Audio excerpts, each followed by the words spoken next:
ইসলাম ধ্বংস করতে জামায়াতি যথেষ্ট, ক্ষমতায় এলে জামায়াত তাদের আকীদা চাপিয়ে দিতে পারে, এ নিয়েও আপনারা বিভিন্ন সময় আশঙ্কা প্রকাশ করেছেন। তিন জিনিসের নাম শিবির: বেয়াদব, বেআমল এবং উচ্ছৃঙ্খল। এই তিন জিনিসের সমন্বয়ে শিবির হয়। আসলে জামায়াতে ইসলামের সাথে আপনাদের রাজনীতিটা কোন সুতায় গাঁথা হচ্ছে? যারা মুফতি সৈয়দ ফজলুল করিম। দেখেন, জামাতও আমাদের ব্যাপারে অনেক বক্তব্য দিয়েছে। আহলে দেওবন্দের ব্যাপারে, আহলুস সুন্নাত ওয়াল জামাতের ব্যাপারে জামাতের অনেক বক্তব্য আছে। তাসাউফের ব্যাপারে জামাতের বক্তব্য আছে। জামাত সেই বক্তব্য থেকে এক তিল পরিমাণ পিছপা হয়নি। আর আমরাও বিগত দিনে যে বক্তব্য দিয়েছি এবং আমাদের মুরব্বীরা যে বক্তব্য দিয়েছেন, তার থেকে আমরা এক চুল পরিমাণ এখন পর্যন্ত আপনার সাথে কথা বলা পর্যন্ত পিছপা হয়নি। যদি জামায়াত ক্ষমতায় যায়, প্রথম কওমি মাদ্রাসা বন্ধ করবে, এটা তাদের ফার্স্ট টার্গেট। এই জামাত যেখানে সেখানে লাগবে, যেখানে ইসলাম ধ্বংস হয়ে যাবে।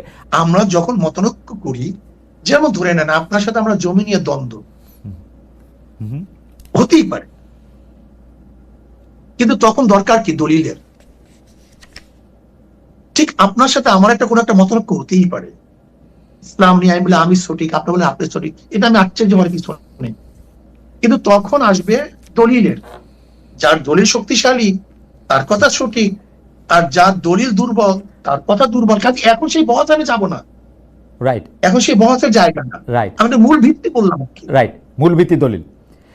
ওকে, ওকে, ওকে, ওকে, ওকে। কিন্তু আমরা একদিন আপনার কাছে আলাদা করে শুনবো, আজকে সেটার জায়গা না। মানে দলিলও যে সাবজেক্ট টু ইন্টারপ্রিটেশন, ওইটার আমরা কি করব? ধরেন আপনার ইন্টারপ্রিটেশন আর আরেকজনের ইন্টারপ্রিটেশন একই দলিলের যে আলাদা হইতেছে, সেইটারও আমরা আসলে কি করব? কারণ হচ্ছে যে এর জন্য যে যেটা মানবে, যে যেটা মানবে, যে যেটা মানবে। ওকে, কেউ যদি এফ এ মানে আর আর এস মানে, হ্যাঁ, সিএস মানে, তখন আমরা বলবো এখন বিএস হয়েছে তুমি বিএস মানো। ওকে, ঠিক আছে। সিএসআরএস এবং বিএস দিয়ে সুন্দর উদাহরণ দিয়েছেন। আমরা একটু পরবর্তী প্রসঙ্গে আসি। এনসিপি নেতা জনাব হাসনাত আব্দুল্লাহর আহ্বানে সাড়া দিয়ে আপনারা আওয়ামী লীগ নিষিদ্ধের আমলে মানে আন্দোলনে যমুনা ও শাহবাগে গিয়েছিলেন। সেখানে হাত পাকা হাতে অনেককে আমরা দেখেছি। সরকার আওয়ামী লীগের কার্যক্রম নিষিদ্ধও করেছে, কিন্তু এরপর থেকে সোশ্যাল মিডিয়ায় অনেকে আলোচনা করছেন, আমাদের ঘোষণায় অনেকে মন্তব্য করেছেন, ইসলামী আন্দোলন বাংলাদেশ গত 15 বছরের সুবিধাভোগী, অর্থাৎ আপনারা গত 15 বছরে সুবিধা নিয়েছেন। বিএনপি জামাত বর্জন করেছে এমন কিছু স্থানীয় নির্বাচনে আপনারা অংশ নিয়েছেন। আপনাদের অনুষ্ঠানে সাবেক তথ্যমন্ত্রী, যাকে আসলে নানা মানে পররাষ্ট্রমন্ত্রীও বটে, যাকে নানা অভিধায় অভিহিত করা হয়, সেই ডক্টর হাসান মাহমুদের মতো প্রভাবশালী বিতর্কিত আওয়ামী লীগ নেতার পুরনো ভিডিও এখনো আমরা দেখতে পাচ্ছি, যেখানে তারা আপনাদের সঙ্গে বসে আছেন। কেউ কেউ এমন মন্তব্য করছেন, যখন যারা ক্ষমতায় থাকে আপনারা তাদের সঙ্গে তাল মিলিয়ে চলেন। একটু আপনার মন্তব্য শুনবো।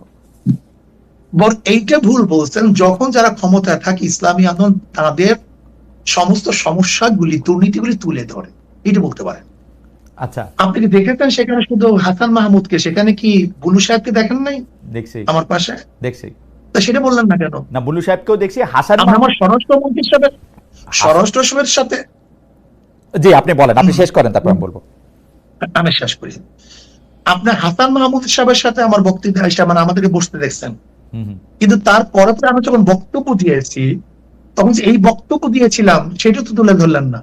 ওই একই স্টেজ আপনি দেখুন সেই বক্তব্য, যে আপনারা বিএনপি বলছেন আমরা এইটা করছি, আওয়ামী লীগ বলছেন আমরা এইটা করছি, কিন্তু কে কত দুর্নীতি করছেন সেটা তো বললেন না। ওই স্টেজে বক্তৃতা দিয়েছি, আপনি শোনেন সেই বক্তৃতা।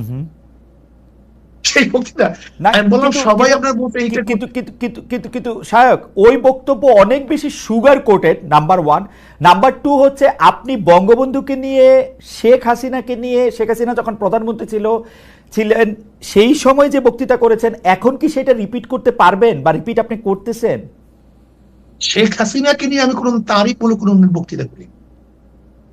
শেখ হাসিনাকে নিয়ে কোনোদিন প্রশংসামূলক? বঙ্গবন্ধুকে নিয়ে, শেখ সাহেবকে নিয়ে কেন বক্তৃতা করেছি? এটা কি এখন করবেন কিনা আবার? 100 বার শোনেন, কেন করব সেটা আমি বলি।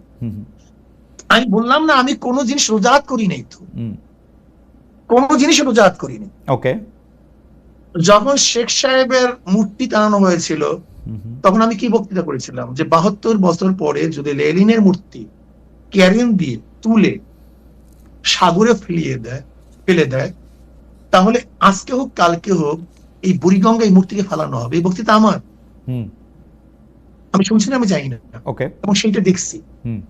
শেখ সাহেবের নিয়ে যে বক্তৃতা করেছিলাম এটা কি বলতে চেয়েছি দেখেন, শেখ সাহেবের পরিবার কিন্তু এদেশে আসছে ইসলাম প্রচার করার জন্য।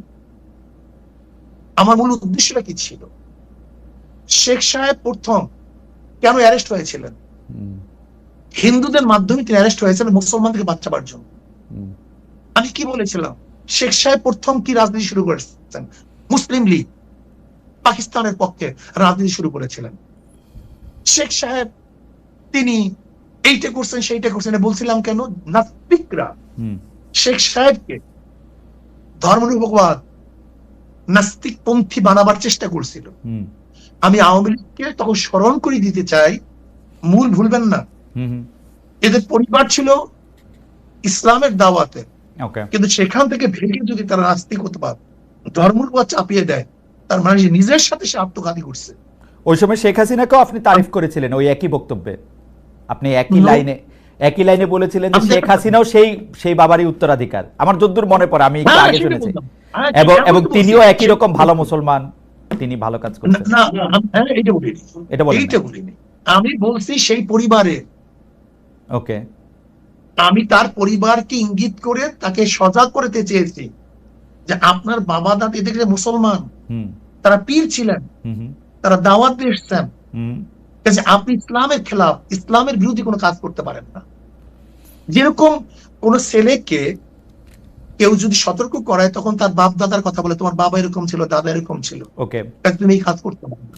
আমার এটি উদ্দেশ্য ছিল।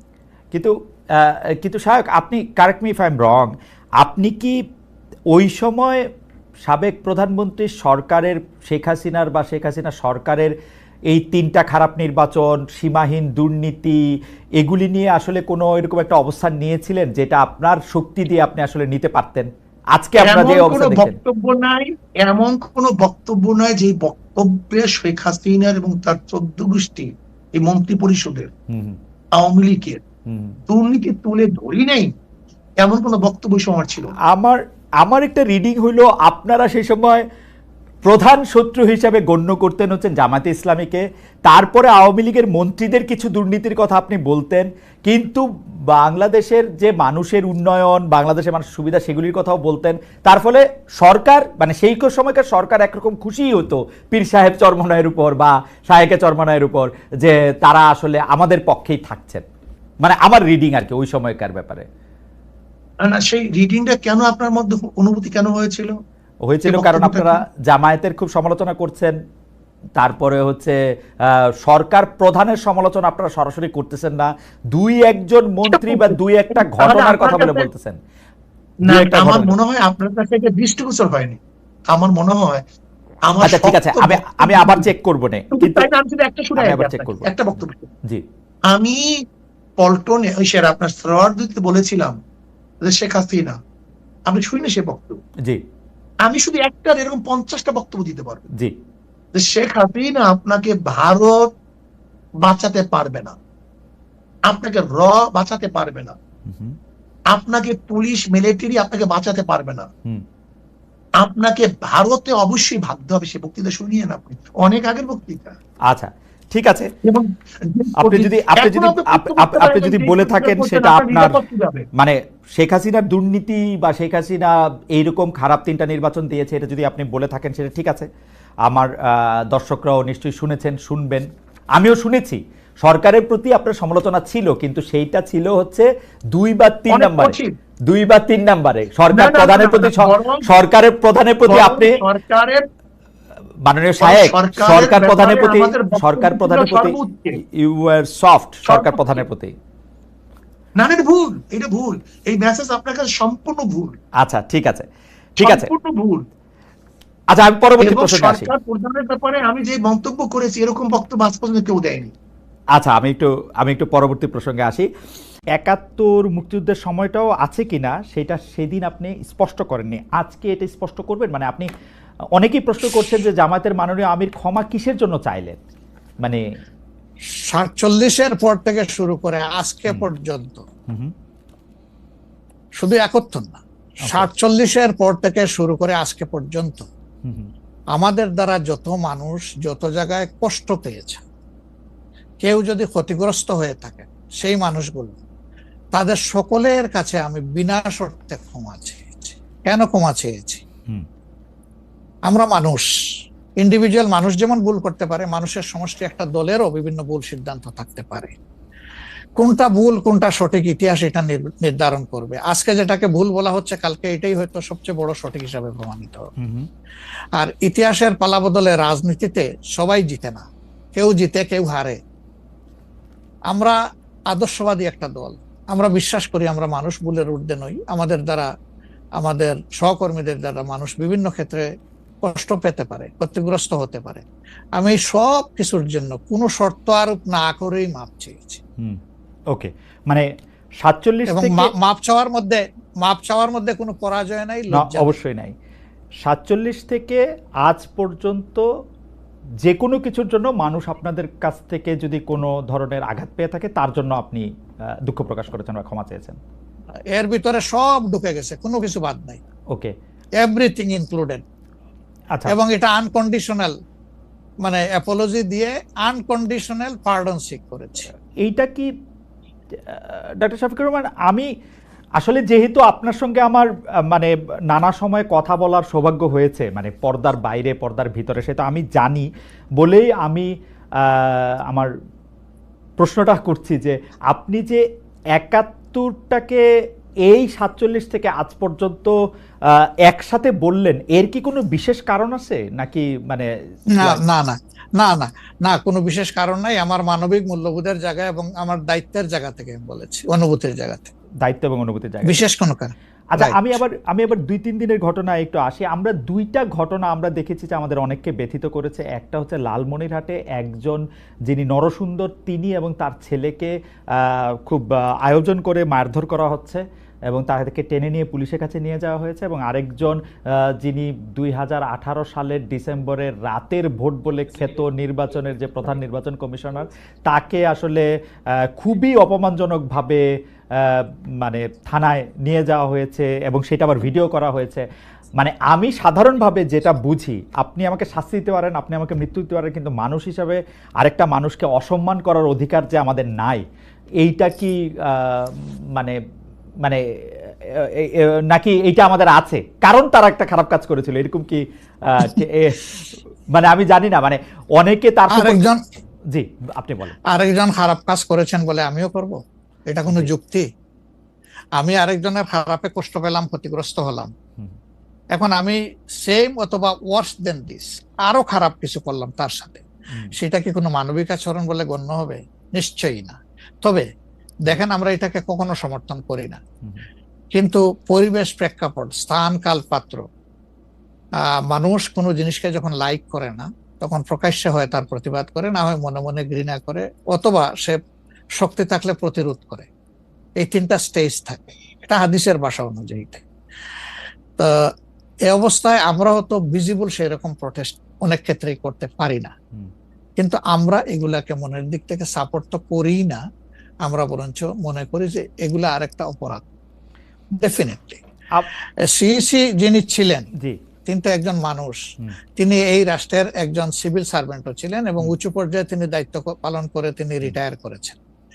তিনি নিশ্চয়ই কাজ ভালো করেন নাই, অনেকগুলা খারাপ কাজ করেছেন। সেই সময়টা জনপ্রত্যাশার এগেইনস্টে গিয়ে করেছেন, সত্য তথ্যের উপর না থেকে অসত্য তথ্য তিনি তার সংস্থা থেকে বলেছেন, সেগুলো সব খারাপ। তো তার জন্য তো আদালত আছে, কিন্তু আদালতে যাবেন, আমি তাদেরকে আদালতে নিয়ে যাই, আইনের আওতায় নিয়ে যাই, কিন্তু আইন আমার হাতে আমি তুলে নেবো কেন? এটা তো কোনো অবস্থায় আমরা সমর্থন করবো না।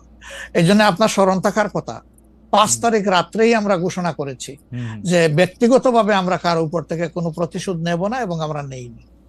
আমাদের 2-1টা ব্যতিক্রম ঘটনা ঘটেছে, আমরা তাদেরকে শাস্তি দিয়েছি, আমরা ছাড় দেই নাই কাউ। আমাদের এই ঘটনাগুলো র্যান্ডম না, ব্যাপক না, 2-1টা বিচ্ছিন্ন ঘটনা, আমরা কাউকে ছাড় দেই।